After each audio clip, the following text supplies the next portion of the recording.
सेपटे ब्रह्मगिरी और सत्यवादी निर्वाचन मंडली रे हिंसाकांड नहीं राज्य मुख्य निर्वाचन अधिकारी निकट में बीजेडी फेराद दल अभियोग करिछि। सत्यवादी वीर किशोरपुर बूथ रे बीजेपी विधायक प्रार्थी ओम प्रकाश मिश्र निज समर्थकों सह आसी ईवीएम भंगारुजा करिसेंति। एथिसहित निर्वाचन दायित्व रे थिबा कर्मचारी को धमक चमक देथिले। सेहिपरि ब्रह्मगिरी कमाशासन रे बीजेपी कर्मी माने ईवीएम भांगी। एथिसहित गिरल रे बीजेपी कर्मी माने जणे बीजेडी कर्मी राजेंद्र बेहरा को माड़ मारी। गुरुतर अवस्था राजेंद्र एवं चिकित्सित होउछंती।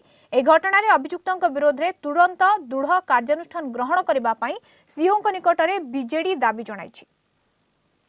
जनता पार्टी जे प्रार्थी अच्छा श्री ओम प्रकाश मिश्र सी आज जाई बलभद्रपुर यूपी स्कूल गोटे अच्छी से जगार जाकि ईवीएम गुड़िक भांगी आउ गोटे घटन से पुरी जिले में ब्रह्मगिरी निर्वाचन मंडली रे जो प्रकार भाव में गिरोल बोली गोटे जगह अच्छी से विजु जनता दल जड़े कर्मी राजेंद्र बेहरा तांकू भारतीय जनता पार्टी कर्मी मैंने आसिक हाणी बिहार और मध्य प्रदेश जो निर्वाचनी हिंसा को ओडिशा को इंपोर्ट करने को चेष्टा करुँच तार सूत्रधार होती केंद्रमंत्री श्री धर्मेंद्र प्रधान।